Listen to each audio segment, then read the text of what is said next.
Hey, can I ask you something? Someone mentioned Whoopi Goldberg and her character from Star Trek and the Ferengi. Did you guys ever consider that the Ferengi might have been supposed to be like a futuristic, like representation of Jews? Because I've heard people say this, and the fact that they're smaller, and instead of having a big nose, they have big ears.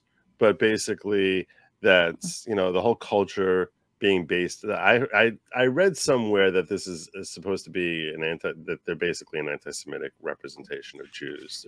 They're short. They're the oversized ears, the obsession with money, the fact that they're considered everything negative stereotype about Jews. That they're crafty. Every negative stereotype associated with Jews is supposed to be displayed in Ferengi, and so someone actually pointed that out to me a while back, and I was wondering, and that's why I thought part of the joke in the super chat comment there about Whoopi Goldberg's character, not thinking that they're like another race. So that's my question for you: is do you guys think that that's possibly what was at least partially part of the intent behind the creation of the character, or do you think that that's hypersensitivity? Well, first off, welcome back, Kurt. Glad to see you back. No problem. And we forgive you for that whole bird flipping thing. I don't know, because Star Trek was never my nerddom. So I'm much less familiar with that, but I don't know if maybe Ian or Kurt, maybe you guys are a little bit more familiar. Ian's gonna know. Well, they called them Yankee traders in TNG. That's what Data called them. Yeah, I mean, I think that this might be a little bit of a reach, and it might in fact be sort of a back stereotyping, in the sense of people with their own prejudices basically looking for anything negative and then stamping it on that cultural thing. And I know that the actor who played Quark, who I believe is actually Jewish himself, noted that basically when he goes to different countries, different people ask if the Ferengi are supposed to represent different groups, and it's always some group they dislike.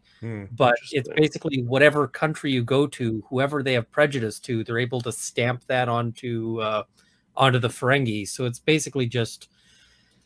So I don't know if it was intentionally a Jewish shot when they were starting it out, but I think that if it was, they probably filed the serial numbers off enough that it's. Right. But it seems like a bit of a stretch to me at the end of the day. IWD in the chat says the Ferengi are supposed to be a representation of people like John D. Rockefeller, basically the Gilded Age version of venture capitalist. And Time Out also has a super chat here, says they were meant to be representative of the worst of capitalism, but I don't know if there was purposefully Jewish reference. Yeah, so I think it was just. I think first of all, when they were first invented, they were supposed to be the big bad, which that didn't work at all. So that was rapidly changed. But their function in the story is as a juxtaposition to the Federation, which has abolished classic economics. It's amazing the Ferengi still have classic economics, because they have access to the same technology as a Federation, which you'd think would make everything basically valueless, but apparently not. The Federation invented the replicator, or that they at least have the replicator. I don't know if they invented it, which necessarily makes every physical good worth zero. So you don't have scarcity, so you don't need money. This one always annoys me. Wait a second. So you're saying wait a second. You're saying that basically the replicator can do alchemy? I thought it's making a replica rather than actual gold, for example. It can't make a no, it can make actual gold. It can't make the stuff that goes in the gold, the latinum. It can't make latinum, which is this liquid metallic that looks a lot like mercury, which it can't replicate for some reason. But other than that, it can replicate anything. Yeah, that's apparently what it does. But I mean, this is always, when they talk about Star Trek economics, I'm like, you still have scarcity. Let's say you want to buy land and you want waterfront land. Can the replicator replicate waterfront? No. can it replicate, you know, a spot next to the popular restaurant that where you want to set up your own business?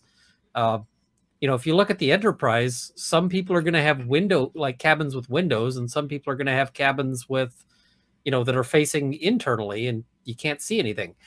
The whole, you know, you're always going to have some degree of scarcity and some way of parsing that out. And I don't know. I've seen far too many people go like, we need to get to post scarcity, and I'm going, still haven't done it in Star Trek. But well, apparently in the next generation, the secret to those kinds of limited resources isn't money; it's just war, which seems like a much worse solution. People they don't buy and sell land; it's basically just conquer, which is the story of a lot of DS9, for example, in particular. But you're right. I mean, there are still limited resources, so it doesn't solve all the scarcity. It solves a lot of the scarcity, though. So, you know, unlimited free food and unlimited free clothing is not a bad place to start. So, no, it's true. Let me get a few super chats because I don't want to miss some, and there are some that are relevant to this discussion. So let me work through some of these. Marcel Defour says, once we give government even more power over us, we'll never get it back. Banning of symbols only drives them underground. Large portion of Europe made Holocaust denial a crime. When has thought become a crime? Yes, agree for sure. Wrestler Town, Ferengi can't be Jews. They eat bugs. Ty Mao, I read that super chat already. James Davis says, I would argue cancel culture is about the demanding and threatening of cancellation from others versus just asking. Interesting. Let's see. Barry Dvorak says, I'm with Alita. Arrested Development for the win. Star Trek, meh. Also OC native and UCSD grad, so maybe we're just products of our environment. Yeah, that's also a possibility for sure.